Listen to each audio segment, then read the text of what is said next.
Alabama Congressman Robert Aderholt. Congressman, thank you so much. We appreciate you being here. First, your reaction to the executive order and the president taking this first step toward realizing this goal that a lot of folks have really talked about for a long time, but nobody's really moved on.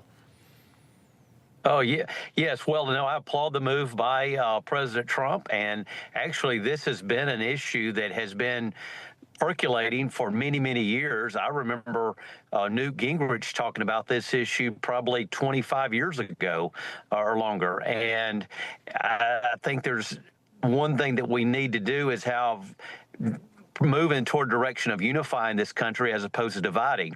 Now, of course, I know some people would say this is dividing this country, but I think it does the opposite. I think it unifies this country because it causes all people to be speaking one language. And I don't think there's anything that unifies a country more than to have a unifying language. And so it doesn't mean that people cannot speak at their own homes or whatever, but the official language of the United States should be English.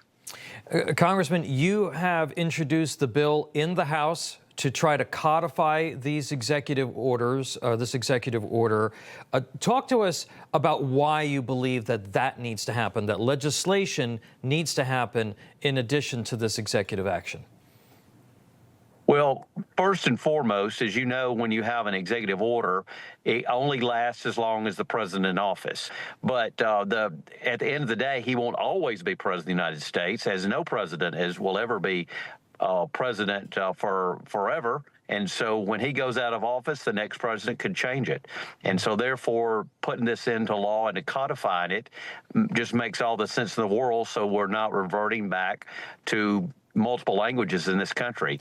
I think actually most people would think that English is the official language of the United States, and probably most would be surprised to learn that it's not the official language. So this just really codifies what I think most people believe is the right thing to do and probably is already in existence.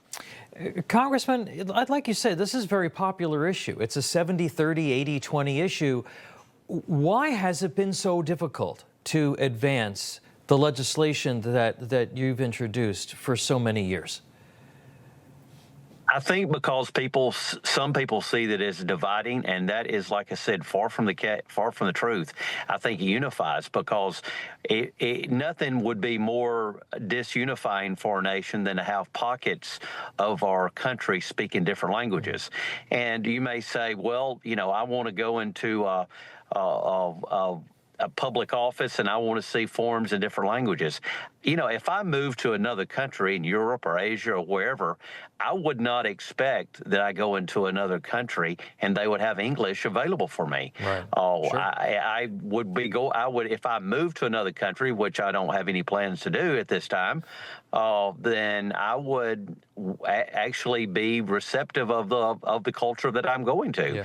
So I think it's very unifying. Yeah, you know, when my family came over from Italy in the 1920s, they understood that in order for them to be successful, they had to learn English.